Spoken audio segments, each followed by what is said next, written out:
Good evening and welcome to Zion's Banner. I decided to early thank people ahead of time. We are really dependent on your support. I'm dependent on support as a faith missionary, and I'm also dependent on those who contribute to Patreon to make these broadcasts possible.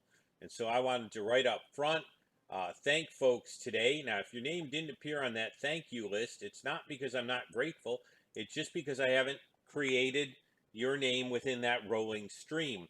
And so I'm hoping to see our community grow. If you end up being a first timer here, hit the like button, hit the subscribe button, and there are several ways to support us, either through chosen people or if you're interested in the materials here. Patreon works well, and so that's my little plug. But I really appreciate folks. And I know that we're going through some strange times, and so I just wanted to get that thank you going. We're going to be continuing in Matthew, but we also have our Nash of Hebrew for the evening. And so it's going to be interesting because our Nash of Hebrew is going to tie into the passage we're in Matthew. And I'll explain how that's possible considering Matthew is in Greek, although there are some that believe there was an original Hebrew version and it was translated into Greek. Check out Pappus and Eusebius's Ecclesiastical History and the Hebrew word. So where we're going to be, if you're interested, is verses 46 all the way into chapter 13, verse 9. We're not going to discuss the purpose of parables in general to Jesus's ministry.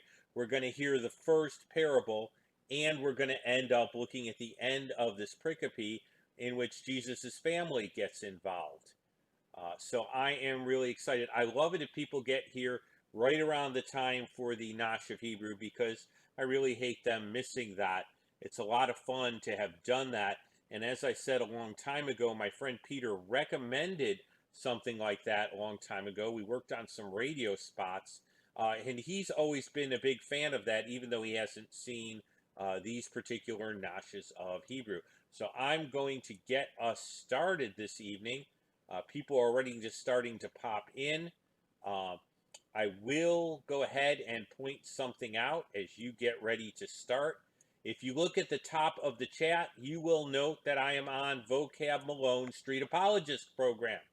And there's a link to it. Tomorrow at 7 o'clock, we are going to be discussing Pentecost, the Feast of Weeks, and how Jesus fits into the Jewish Pentecost.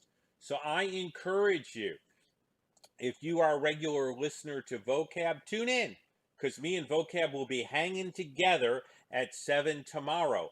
Now, or right around 7 tomorrow. If you haven't visited Vocab Station, you get a 2-for-1 deal. And such a deal. Me and Vocab tomorrow. And so it's going to be a nice lineup, and you will get to learn more about Pentecost. And so that link is in there. If you're a patron, you can go to Patreon and there's a post there about it. If you follow Zion's Banner Facebook, there's a way to get there. And even if you do Twitter, there is a tweet about that. So that is really very available to folks. And so I'll be looking to see some fun names there. If you're busy, I understand. It's a Friday night.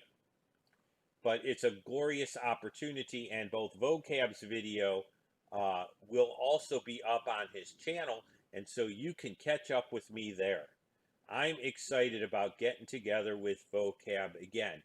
We're going to go ahead and do a duel. This was planned a little while ago, and then Sunday I will actually be preaching at a local church that has opened up in a limited way, and I will be able to be there about that. So this is exciting, and I'm excited about doing it. It's fun to be able to team up with Vocab. We're going to get started, which means we're going to go to our Nash of Hebrew. So you can see the thing up there, the PowerPoint available to folks, and you can see the title, and the first thing we do is a Nash of Hebrew. So this will be fun. I am fascinated by the way the Septuagint acts as a Rosetta Stone. Now, the Septuagint has not always been popular with the Jewish community because they didn't like the idea of seeing it translated into Greek. You know, much like the Quran was never translated out of Arabic, there are struggles with translation, but there was a large Greek speaking Jewish community that began to form. And Alexandria, Egypt, was the home of the Ptolemies. And one of the Ptolemies decided that he wanted to be able to read the scriptures, and he commissioned, or at least wanted them around, for the library in Alexandria. And so there were 70 Jewish scribes, scholars, who translated the Bible into Greek. Now, the story is that these 70 did this all independently and separately, and their translations matched. And so we have a wonderful early translation of the Hebrew Scriptures. By the way, the cool thing is, as far as the preservation of the text, look what we have. We have very early copies of the Bible in Aramaic that we can check the Hebrew Bible we have today against. We have the Dead Sea Scrolls that we can look at. We have the Septuagint that we can look at. Look at the way God has created multiple documentation for our Bible. And so as I was looking through Matthew 12:27, which is right near where we're going to pick up tonight, I saw the word idu. It's actually taken from a Greek root, and that's a form of that root. But when I looked at the root in Greek, I pulled out my Septuagint and said, wow, what verses does this word appear in the Greek translation of the Hebrew Scriptures? And what Hebrew word provides a corresponding concept? And so I went through and I did that, and I got the word hine in the Hebrew. So the Hebrew has a equivalent or a similar concept, or translates the concept for the root word for idu. Actually, not even the root word for idu. Idu itself is used in the Septuagint. So you could even say that hine is the Hebrew translation of idu. And so when you cross-reference it, you can do these types of studies where you look for how the concepts in the Hebrew Bible cross over to your Greek New Testament. And so that's a fun thing that you can do in Logos. Sometimes I feel like doing a little Logos seminar where I take you through doing some of that just for fun and take a few minutes, but that's not what we're going to do tonight. Tonight we're going to do our Nash of Hebrew. So when I look at hine, I decided that would be our word for a Nash of Hebrew, and it's a fun word. It's a predictor of existence, but it's a little different than yes, because it emphasizes a here and nowness to the situation, and it functions in a unique way and could be an excellent marker for you to use in your own personal Bible study. It's the word look or behold in your English Bible. That's the way it's usually translated, and will be translated some other ways. But you can look for that behold, that look, and that's really the concept. So let's look at why this word really kind of helps us. This word look or behold is a word that acts as a marker or a mark. Pay attention. It's what's called an interjection, but it's a particular type of interjection. And so, and if you've missed interjections at all, I grew up with Schoolhouse Rock. It's an expression that conveys emotion, or I'm trying to think of another word for it, emphasis, but it can convey emotion. And so it allows us to see, when you see behold or you see look, that's a marker that should tell you to pay attention or understand that the person being spoken to in the text was to give immediate attention to what follows. In the case of somebody in the text being told, behold, our question should be, why should they behold this? What's going on? If we're told as the reader, or as, well, I'll look at some examples, but if that behold applies to us as directly as the original audience, then we can be told to pay attention. In other words, if the audience, the original audience extends to us more directly.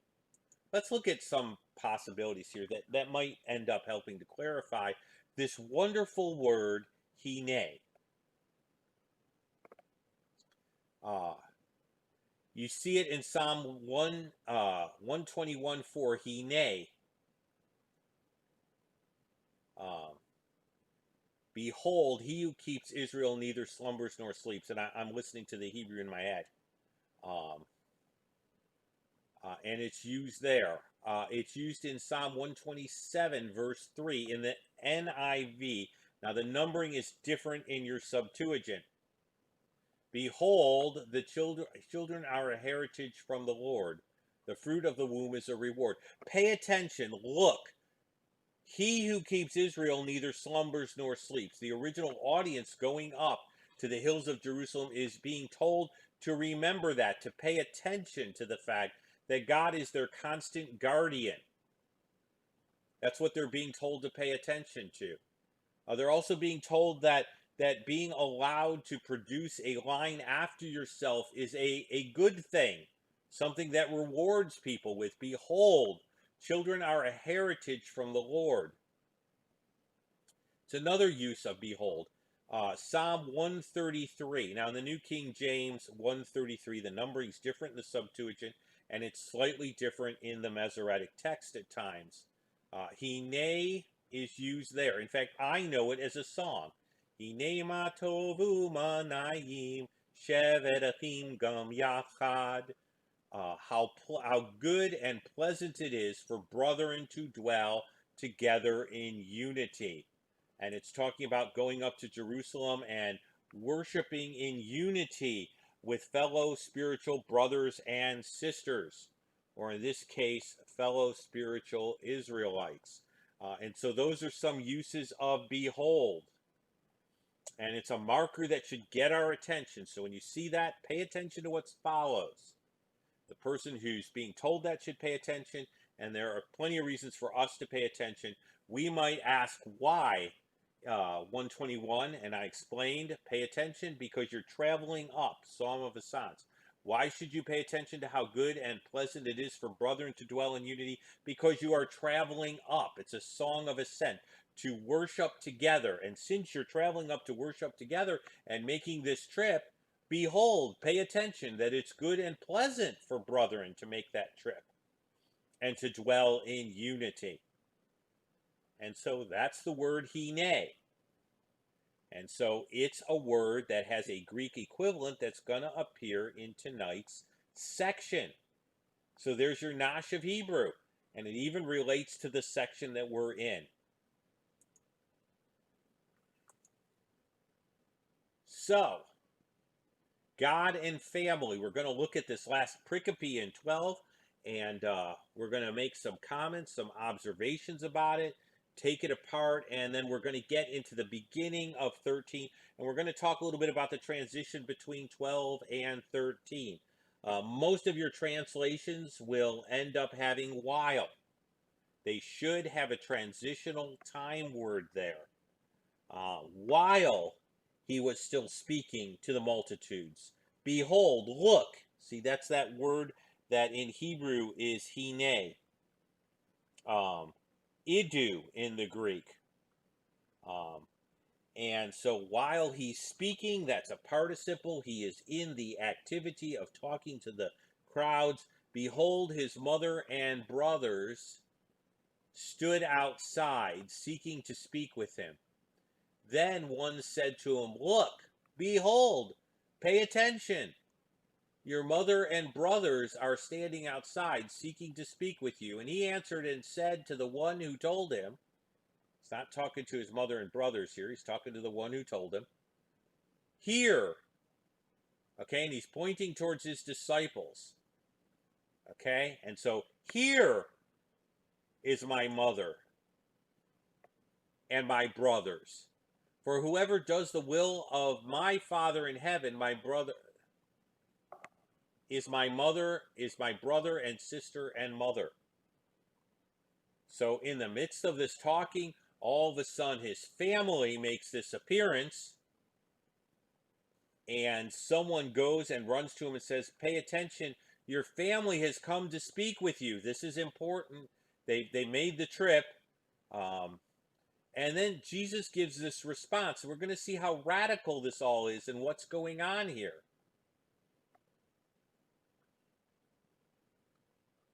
But this is a really interesting section, and so we're going to deal with God and family. Now, Mark mentions something very interesting. It is good to cross-reference to the other Gospels. I haven't done a lot of that, but where something really exciting occurs that Mark seems to give us a detail, okay, that Matthew doesn't necessarily give us, it's really worthwhile. And so we have a cross-reference in Mark 3:20 and 21. The multitudes came together so that they could not so much as eat bread. And when his own people heard about this, they went out to take hold of him, his own people being his family, and they said he is out of his mind. Now, this is slightly before this section here, but what Mark's telling us is that while the disciples believed, um, there's this sense here that Jesus' family doesn't quite know what to make of him. In fact, there's kind of an interesting kind of twist here. There are two possible ways to view this, okay? Um, as far as what's going on here. Michael Card's song focuses on one. The question is, are they concerned about his well-being, in which case this is a loving gesture, or are they simply embarrassed to death by this brother or son of theirs? Now, Mary, we have indications of. Of course, she got the angelic visit. She saw what happened with Joseph marrying her anyway. She knew that Joseph had come and said they needed to go to Egypt, and then when they needed to come to Bethlehem. And the scriptures indicate that she was paying attention to these things. So in Mary's case, as a mom, okay, it's probably likely that she was concerned about the strain this was producing. A.T. Robinson in Word Pictures in the New Testament talks about this possibility. They were concerned for Jesus and the strain that he was undergoing in his confrontation with the Pharisees and Sadducees. A.T. Robinson says the charge that of the Pharisees that Jesus was in league with the devil was not believed by the disciples of Jesus, but some of his friends did think he was beside himself because of the excitement and strain. It was natural for Mary to want to take him home for refreshment, and so his mother and brothers are pictured standing outside the house or the crowd, and they sent a messenger to Jesus. And in Mary's case, it is likely that she was concerned about the strain upon her son. She had every reason to believe him. She was told who he would be and that he would sit on the throne of his father David. Luke records that. What about his brothers? Well, there is another possibility here. Okay. Mary is probably concerned about the mental strain and emotional strain. Jesus's brothers are not necessarily, we get the indication, believers. James comes to believe later when Jesus appears to him separately. We get the indication that not all of Jesus's brothers were totally sold prior to the resurrection from the dead. We're told about James in particular receiving a visit later. It is possible. Now think about James's position here. It is possible that he was embarrassed for the family name, and that the family might be embarrassed because of Jesus's behavior, and that should be and my thing keeps changing it. And I really don't like that, but my ands keep turning into ins. And so there is a problem with dragon speak.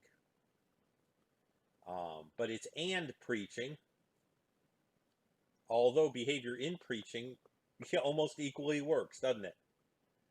I think James, who had the reputation, he's later known as James the Just, is really having a problem with what the family might, the neighbors might think. Now, can I prove it? No. But I would argue that A.T. Robinson can't necessarily prove that the concern that Mary had was necessarily shared by the brothers and that was their only motivation. I think in Mary's case, there is good cause to believe that. In the case of the brothers, there may be at work an embarrassment. So that's another possibility. They may not think he's demon possessed. His brothers may be thinking he's going just a little loco. Michael Card's song kind of says the same thing. This could apply to you and your situations today.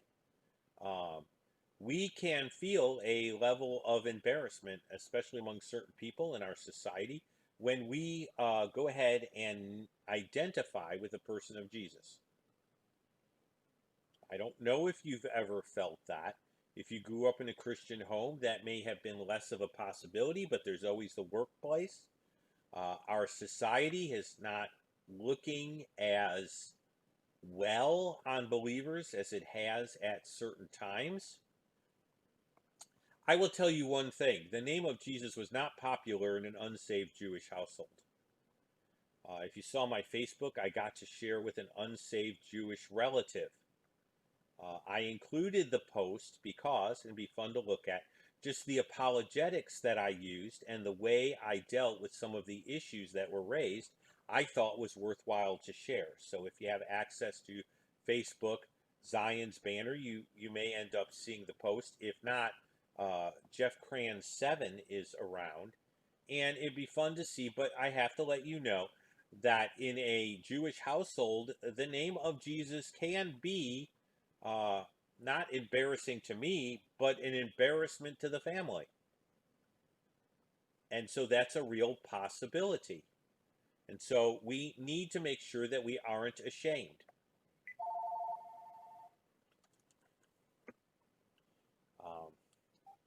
I always get, so we need to make sure that we're not ashamed. One or two people read the post. I appreciate the thumbs up and the likes if you see a good post that's got some juicy stuff in it. That's always fun. And so I did not name the relative for their sake because my relatives may have access to my Facebook account. And I didn't want to create a family incident. Jesus, I'm not ashamed of, but there's no reason to create inter-family turmoil. And so I want to be careful about creating an offense that is not Jesus. And so that's a real embarrassment to a believing family. And so Paul said, I am not ashamed of the gospel, for it is the power of God unto salvation to everyone who believes, first to the Jew and then to the Greek, or then to the Gentile. You'll find that in Romans 1. And so we need to not be ashamed. And I will tell you that I am sometimes intimidated when I go on the street to share. In fact, the hardest part for me is getting the conversation going. I love to team up because some people are better starters and some people are better in the middle game of a gospel related conversation. And I have to admit that I'm weak on the gambit, to use chess terminology. And so it's always fun to team up with somebody who's more of a natural extrovert than I am and then be able to jump in. And so that's real exciting. The interview style of evangelism is also real useful to me because it gets the ball rolling. That's a whole other area.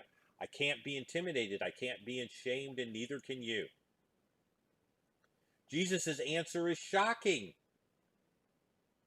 We're going to see this is not the normal answer that you give when your family comes to visit. He stretched out his hands towards his disciples. He's acknowledging them.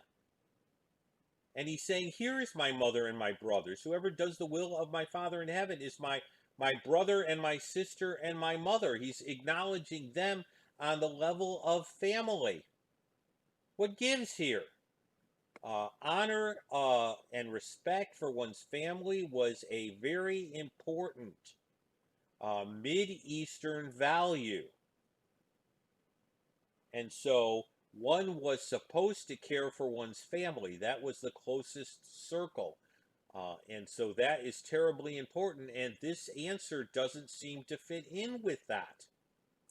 It's a shocking answer. In fact, it's even more shocking because Jesus is the firstborn son.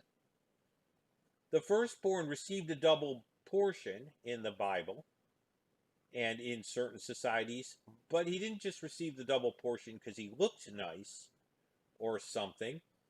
One of his duties was to protect the family and take care of the family. He received a double portion to help with the family care, as well as being in the favored position and representing the strength of the family.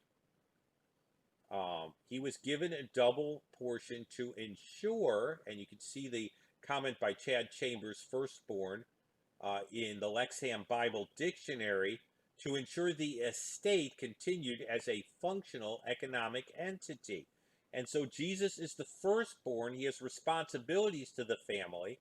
And so you need to understand that because his response is the response of a firstborn son.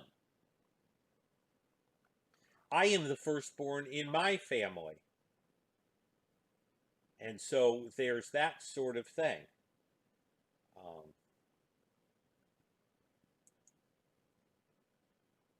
Given the background of the firstborn, his statement becomes even more shocking. It would have been shocking enough had he been a second or thirdborn, but being a firstborn, it's even more shocking. You who are supposed to take care of the family, you're off running around and preaching. And then we come to take you home, and what do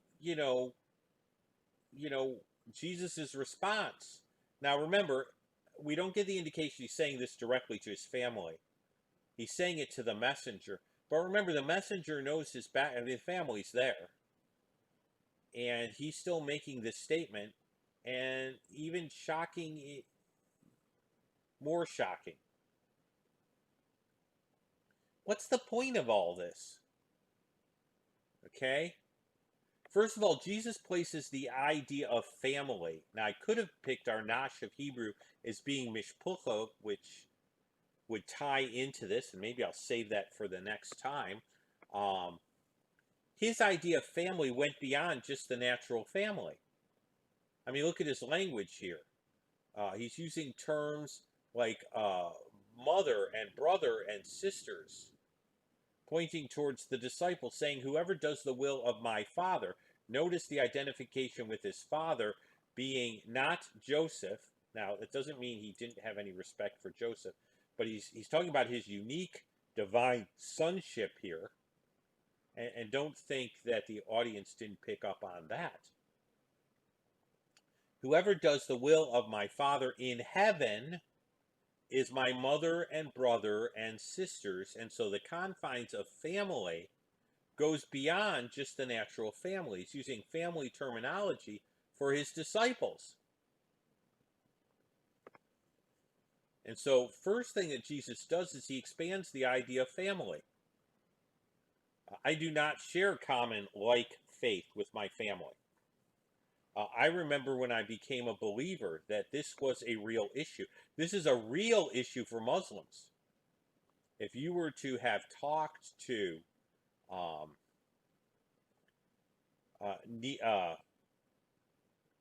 Nabil Qureshi, in fact, I remember David Wood sharing that he had a real problem coming to the Lord because it would have put him outside his family's faith and thus outside his family. This is an issue for Jewish people who have unbelieving family. I do remember conversations in my own family. I'm not trying to berate them in any way, but these were intense conversations. What would your grandparents think? My mom's parents had died before I came to faith. What would they think? What would your grandparents think? Um, how could you do this to your family? I mean, these were things that were used. And Jesus says, wait a minute. And I remember how I needed my spiritual family, the church, to understand the way I needed connection and family. In fact, I basically explained this. This is a funny story, but I will share it. I told them exactly. Another Jewish gal was considering coming to faith. A young man in the church that I was part of was witnessing to her, and they had questions when she came to faith of what they needed to do to help her. And I told them the exact steps that she was going to go through, what her parents were going to say, what was going to happen. And you know, those steps happened almost exactly as I predicted they would be. And they were able to help her through that period because she ended up losing connection.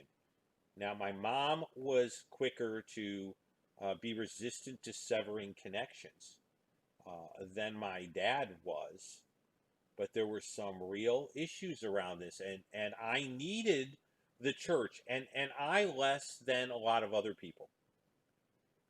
It is vital.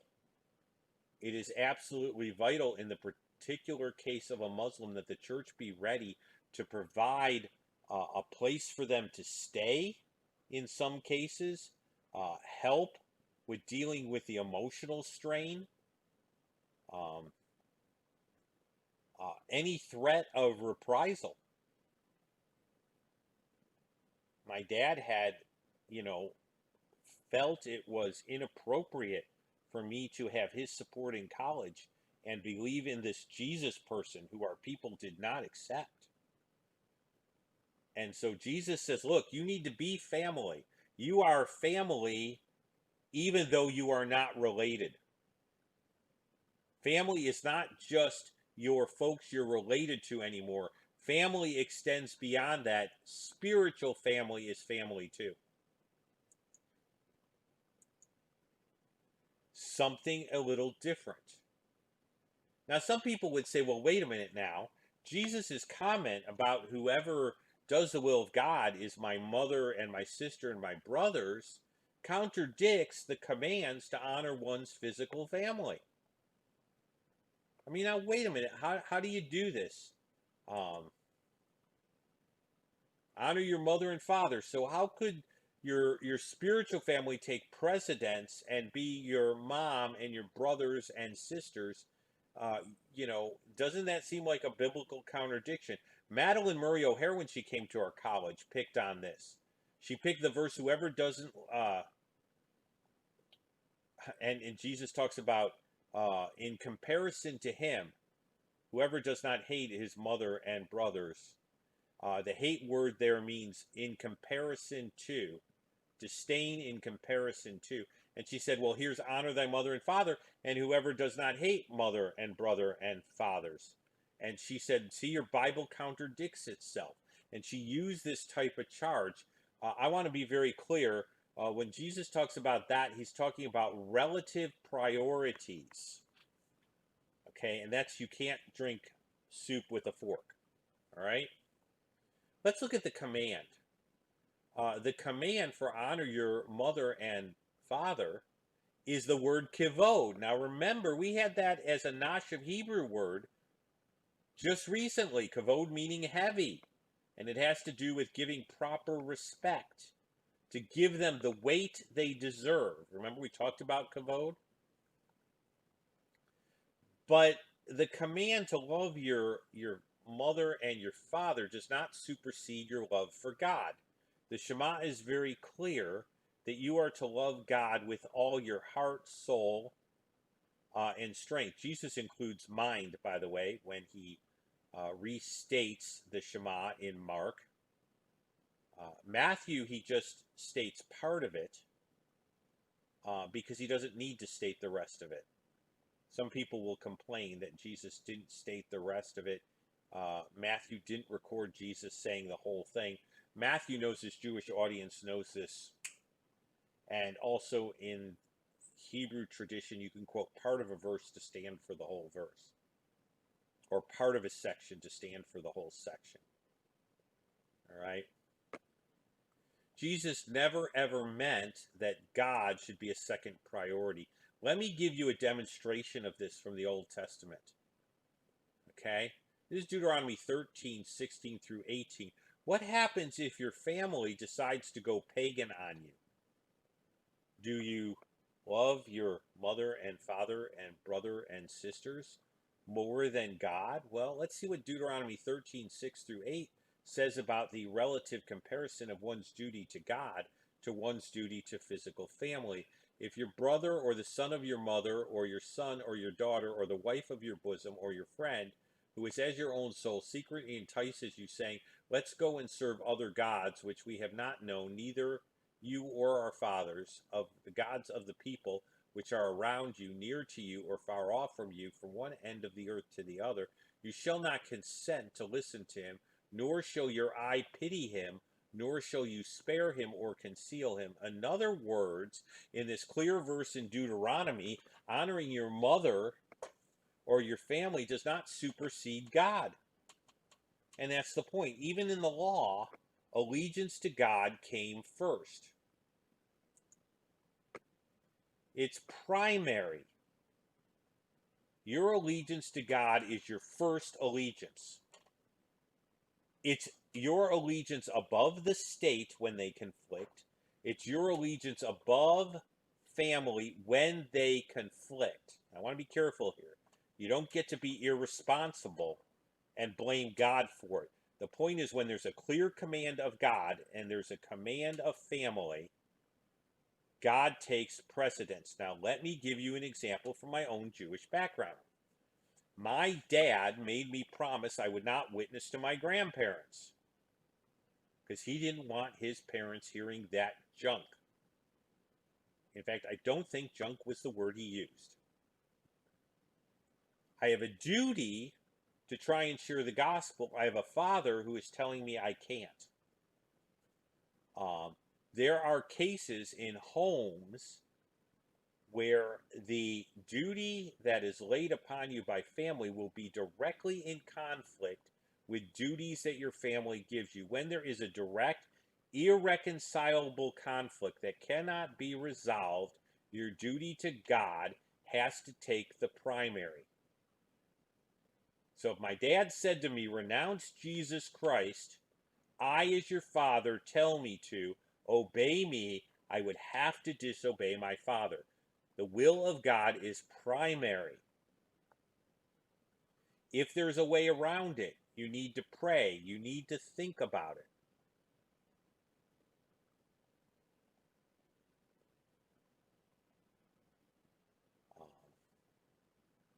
And so that is a key thing.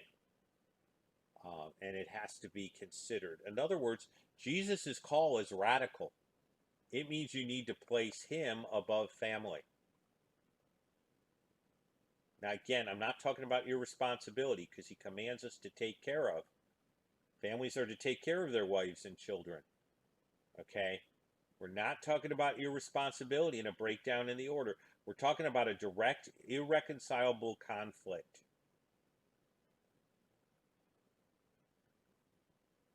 And that will happen for Muslims. That will occasionally happen or near happen with Jews. That will happen with certain gospel-hardened groups of people, particularly when their identity is connected to a general majority faith.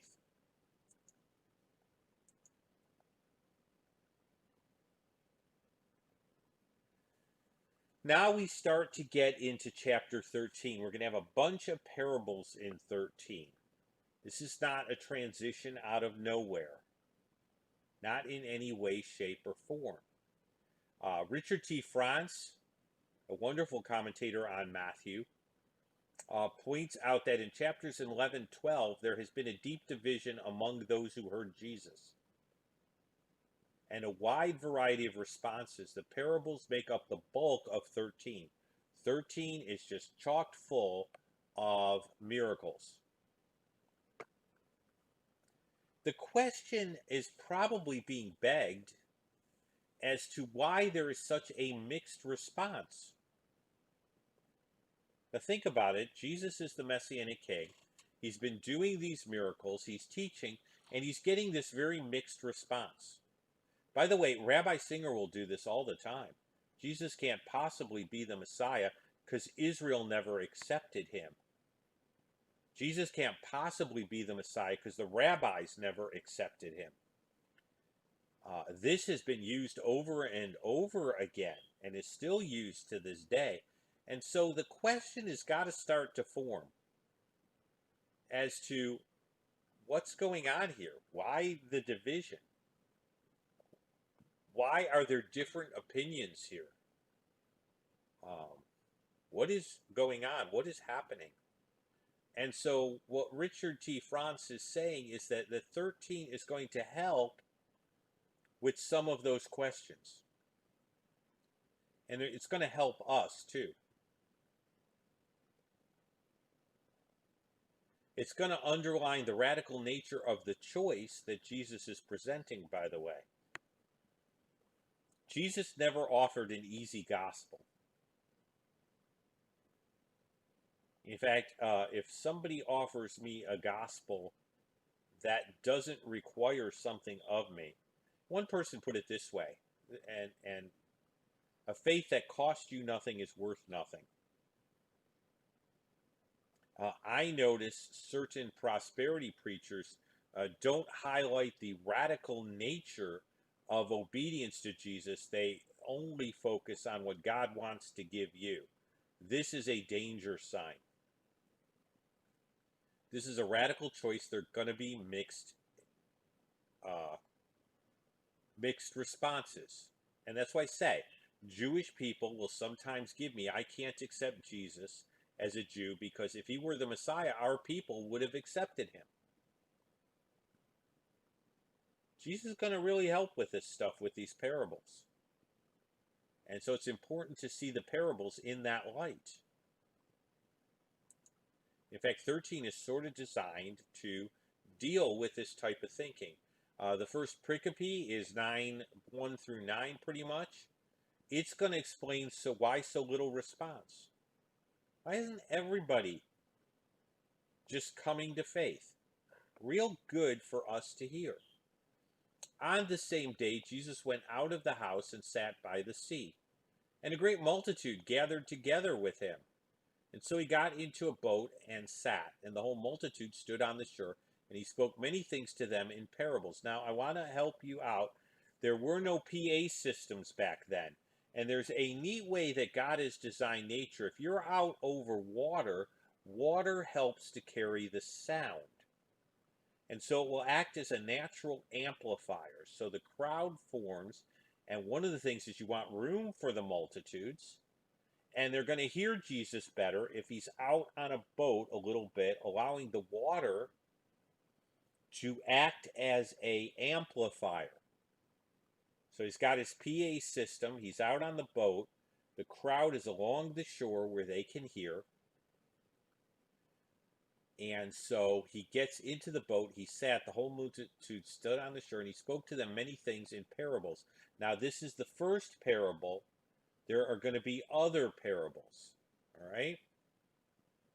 Behold, a sower went out to sow, and he sowed, and some seed fell by the wayside, and birds came and devoured them. That's the seed. Some fell in the stony places, but they did not have much earth, and they immediately sprang up because they had no depth of earth. The sun was up, and they were scorched because they had no root, and they withered away. Some fell among the thorns, and thorns sprang up and choked them. Others fell on the good ground and yielded a crop, some 100-fold, some 60, and some 30.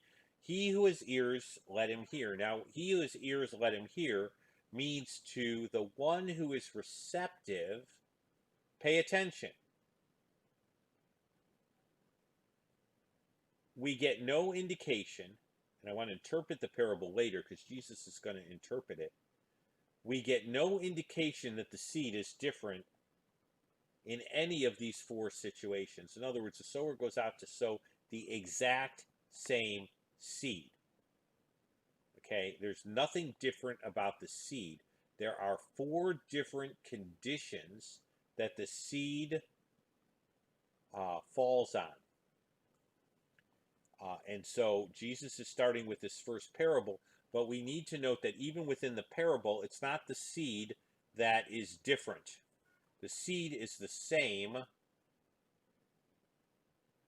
in all cases. And so that's important. And that's where that's going to start. But I want to point out the thing that stays the same, so that you're not, nothing is confusing about that. Now, Jesus is going to have to tell them what the parable means. They don't get it.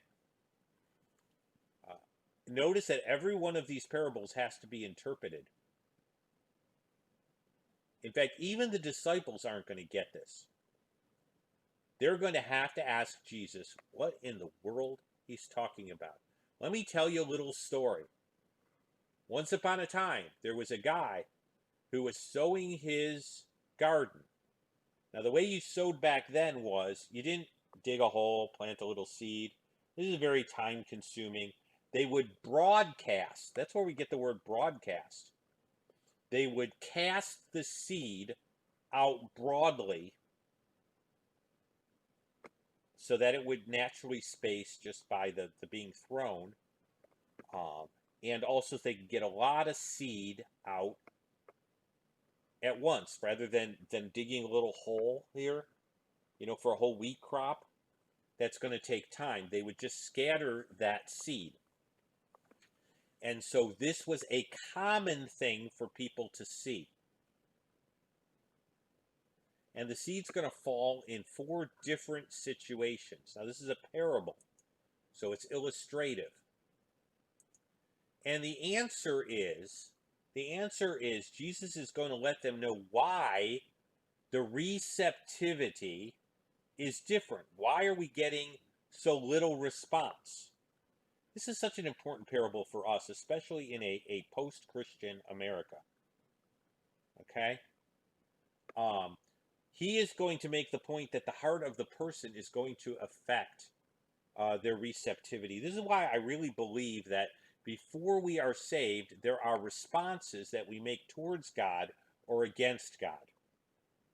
So when I share with family members that have been resisting all along, they have been preparing their heart to be more resistant. You know how we say that someone's very open to the gospel? We're saying that there have been responses or indications that their heart is reaching a place of receptivity to where God could effectively call them at one particular moment in time, and their heart would be ready. And I believe in pre-evangelism. I really do. I do not believe it happens all at once in a vacuum. I believe that there are pre-saving responses, and God makes use of them on the part of those that come to faith. And there are non-saving responses where an individual continues to harden himself.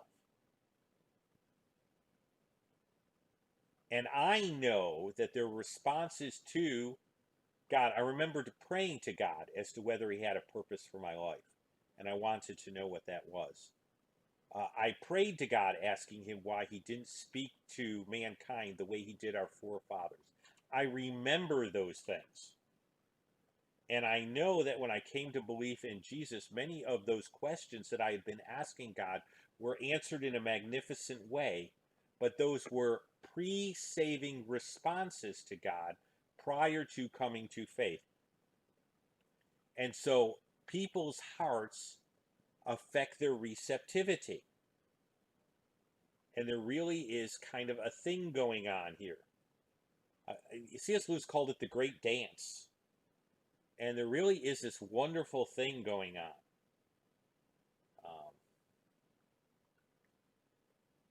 And so this is part of the thing Jesus wants to say, is that the heart will affect the receptivity to the gospel. Okay?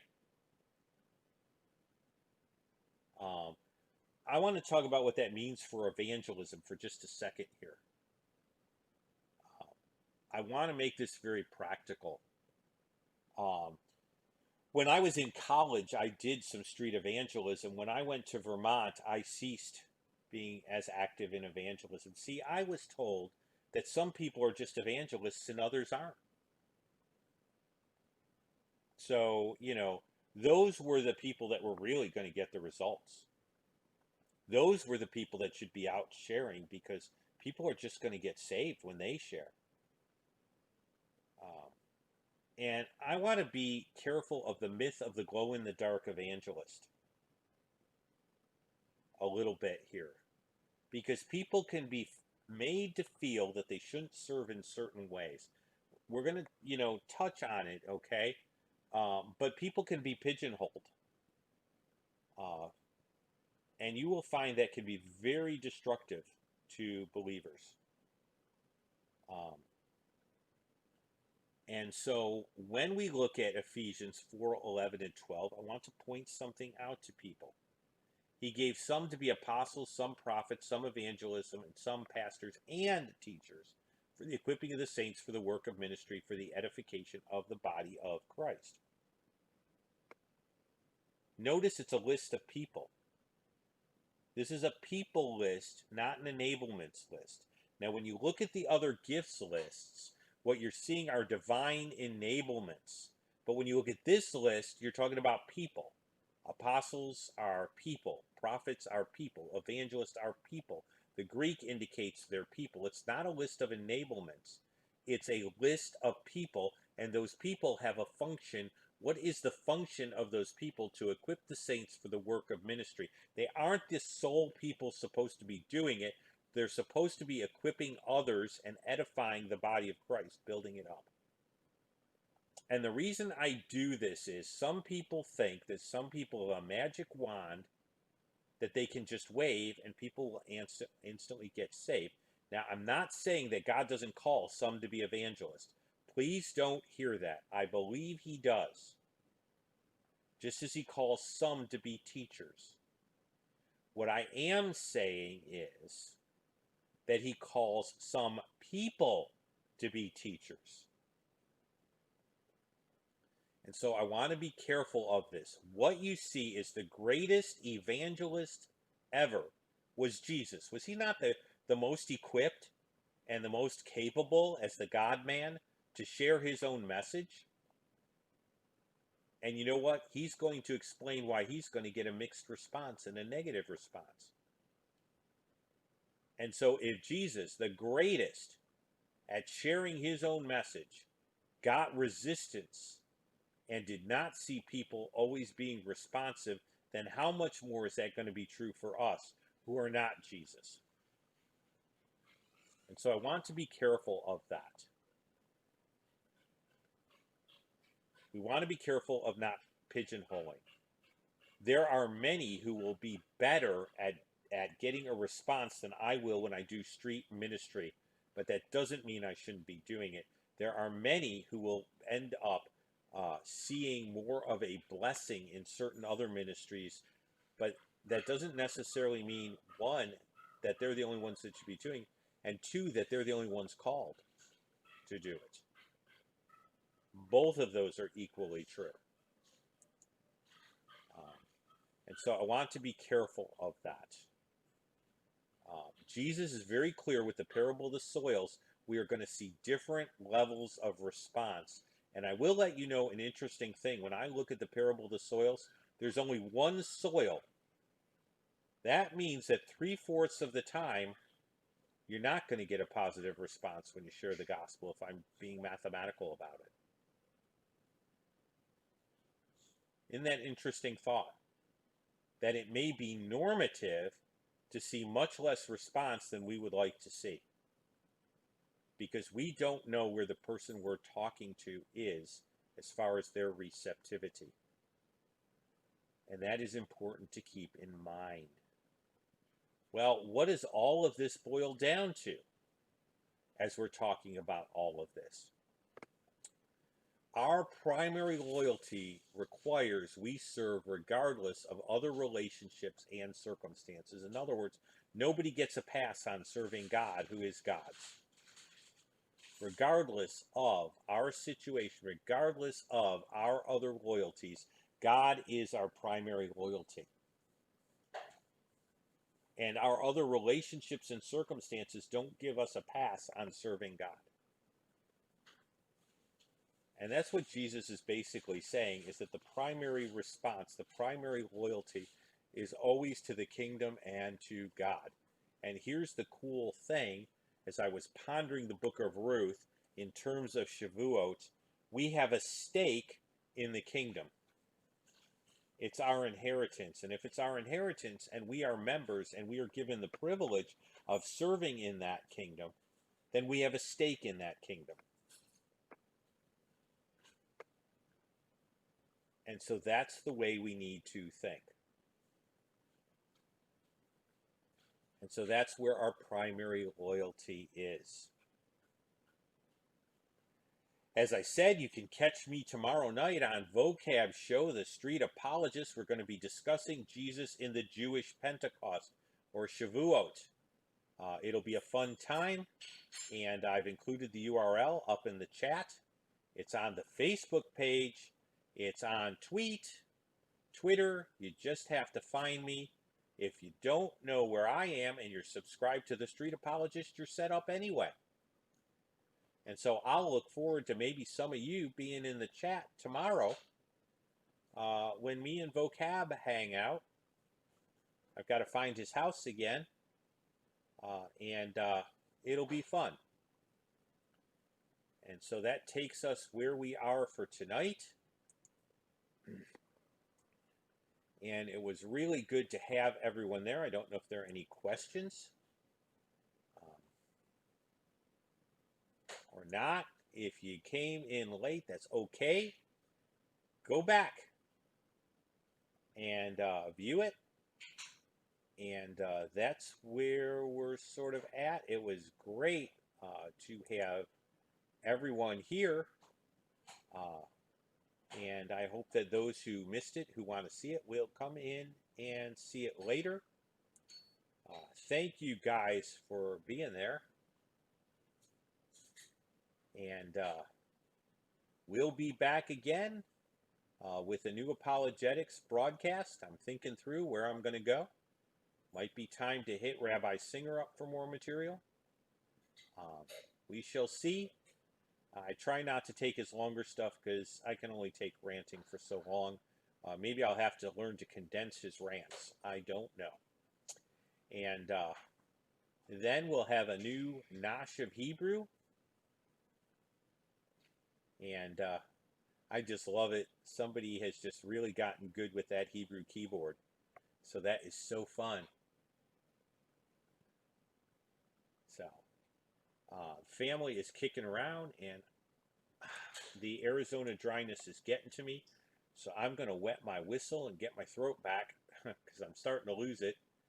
And but I am really thrilled that everyone was here.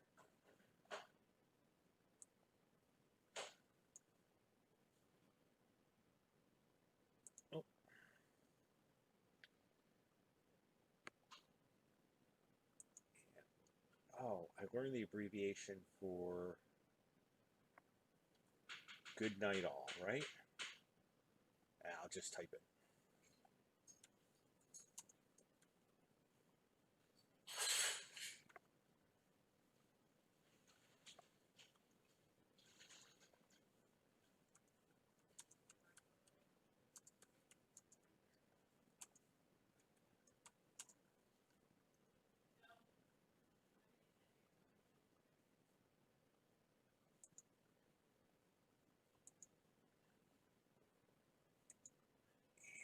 I'm going to see if I can type a thank you. Watch this. I'm going to try this. This is great. You guys are going to get to see the Hebrew word for thank you if I can plug this in. There we go. Um,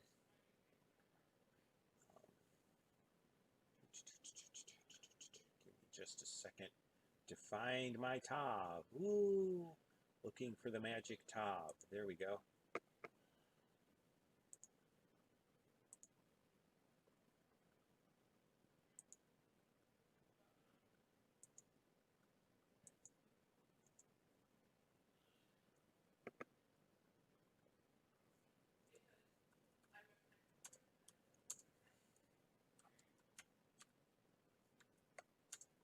Oh, huh, I got too good.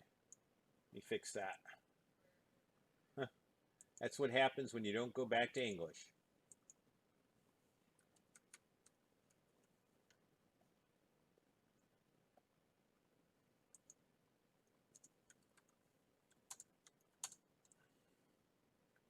There we go.